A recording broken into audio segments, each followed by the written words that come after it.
Welcome back. So here's where we're at with the front fork stripped down. I've cleaned up all the parts are cleaned.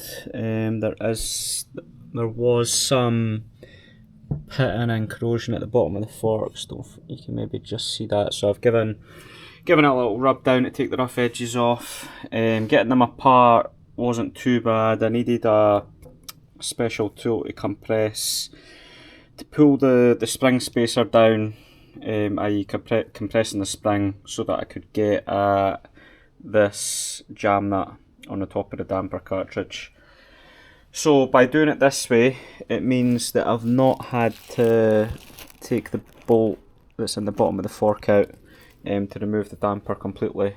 I wanted to avoid that because I've done it before on the CBR and both sides ended up leaking after from the bottom, although I think that was more down to the fact that I didn't use the Honda special washer. I just used a standard copper one and it never sealed. So I thought, you know what, if there's a way to avoid doing that again, then I'll take it. So yeah, I had to get a compressor tool for getting this off, which was fine in the end, but it was a two-man job. The next issue I've come across, which I've never seen doing forks before, and I think this was on the left. Yeah, so this is the left leg. I think it was on this leg. So when I was pulling the stanchion and the fork tube apart, they did come apart, but the bush, the oil seal, the inner bush and the oil seal were still trapped on this fork leg and I couldn't get it off. I don't know how that happened, but I think it was maybe, it's hard to see because I have rubbed this down a bit, but there was some, I would say, like defects in the casting on on this, and I think just like a little bit of corrosion and stuff, it's just binded in there. So I ended up using a heat gun, which worked for getting that off eventually, but I didn't plan on replacing the bushes. I don't know if I kept the other bush handy. Yes, I did. But because of the force I kind of had to use to get the one bush out, like prying it off with a screwdriver and stuff, there was quite a lot of damage and like rough edges on this bush. So just got two more.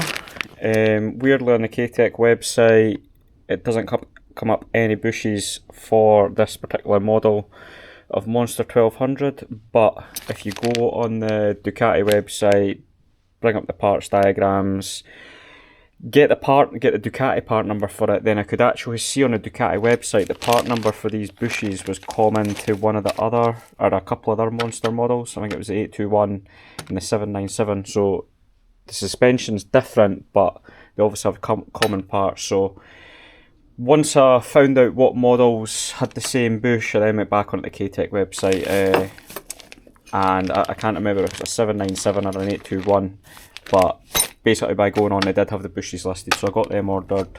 I did already have the oil and dust seals, as I knew I'd be replacing them anyway. In terms of oil in the fork legs, so I will come onto that later on because I need to get rid of this oil. This is the oil that's come out of the forks, which surprised me because it actually seems very clean compared to what I'm used to seeing, almost like it's fresh and it's been replaced at some point. Now another thing that made me suspicious that somebody had been at these forks in the past was in bikes, or most sort of more common mainstream bikes, usually they've got progressive springs where the spring rate varies over the length of it to try and accommodate for like a light ride or a heavy ride or a pillion, so it can kind of account for all situations. And usually when people go aftermarket, they switch to linear springs that are designed like purely to operate in the range that their body weight is. Now, as you can see, these are linear springs because the spring rate is pretty even the whole way along. I was struggling to get a reliable answer online for whether they come as standard or not, but I think they do, and the reason why is because I was looking at all the aftermarket options, and all the aftermarket ones had different spacers whereas this is like the OEM spacer. So I think they are actually Ducati ones. It's just unusual. I guess you could maybe say it's a more premium bike, hence why they've maybe went all out with to go for linear springs. But it just seems unusual on anything other than like an all-out super bike type thing. Yeah, so I did try and tip most of the fork oil that come out in there.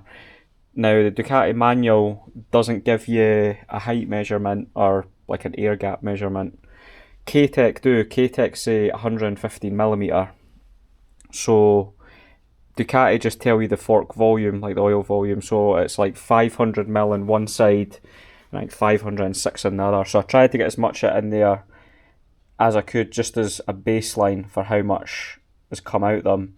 Obviously I did spill a fair bit, especially on the first one that I took apart. So on the first one it was 400ml, but you know, I potentially spilled 100ml of that, so it would have been 500. On the second one I was more careful and got 450. So still not far away.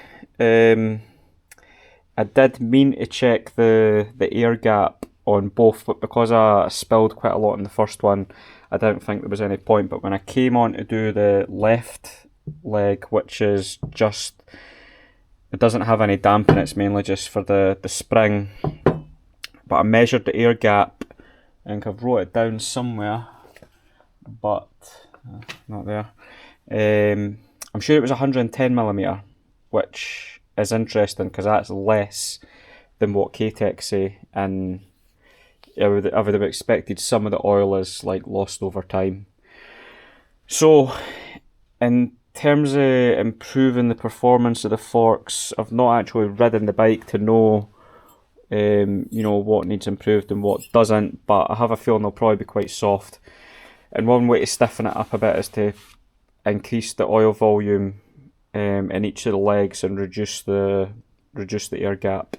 So I think I'm going to start off by just putting in the recommended oil volume into the fork legs, which was so like 500ml, basically half a litre, and then see what the air gap is. But I think I'm going to come down a bit because I know in this leg it was 110 when I disassembled it, so maybe go like 105mm gap, so that's another 5mm worth of oil. And yeah, hopefully that'll stiffen up should stiffen up the handling a little bit and reduce the brake dive, because basically there'll be less, when the fork does fully compress, there'll be less air in there. Obviously air can compress, liquid can't, which should stiffen it up at the end of the stroke. Because I'm a bit worried with some of the bikes I've been used to more recently. I'm a bit worried this front end's going to be pretty soft. When the bike was actually still in one piece, it did feel quite soft bouncing the front forks, but hopefully it'll be better on the road. Now, in terms of how these actually work, in terms of like the adjustments and stuff, obviously all forks operate slightly differently, but these ones are pretty straightforward in their mechanism. So there's this damping rod, which I've already had out and cleaned, but that sits in there in the damping cartridge, and the damping cartridge goes up and down as the fork's travelling. So basically you can see this damping cartridge can be compressed in. Now what I think is probably the case is somewhere in the bottom of the damping cartridge there'll be holes in the tube that'll let the oil pass through, and the more this is pushed down, I think, or I may be getting this opposite way around, in fact no, it can only be this way, the more that's pushed down, the more it'll like restrict the passage through those holes, because it'll start to cover them. And the way, when these are on the bike, the way that you're actually, I guess, adjusting that is when you turn the adjuster with like a flathead screwdriver here, it's turning that shaft in the centre there, and you can see that's in there. So by turning that, it's moving down and it's actually compressing this. So obviously it's very slight, but you'll probably see if you actually adjusted that back and forth. I don't know how many clicks it is. Let's say it's 15 for argument's sake. I reckon if you went down 15 clicks, it's only going down like 3mm or something max. So it just shows how fine the measurements are or fine the tolerances are, that you're making a fraction of a millimetre adjustment and probably making quite a big difference to how the suspension performs. And it's pretty much the same principle with the fork spring, or what do you call it, fork preload. So preloading the fork. So there is a nut on the adjuster and it's on both sides. And you can see all the lines there, which are the different, to give you an indication of how many lines are showing. So Ducati might say the standard setting's like 3 lines showing, and currently there's probably about 5. So basically when you wind that nut down,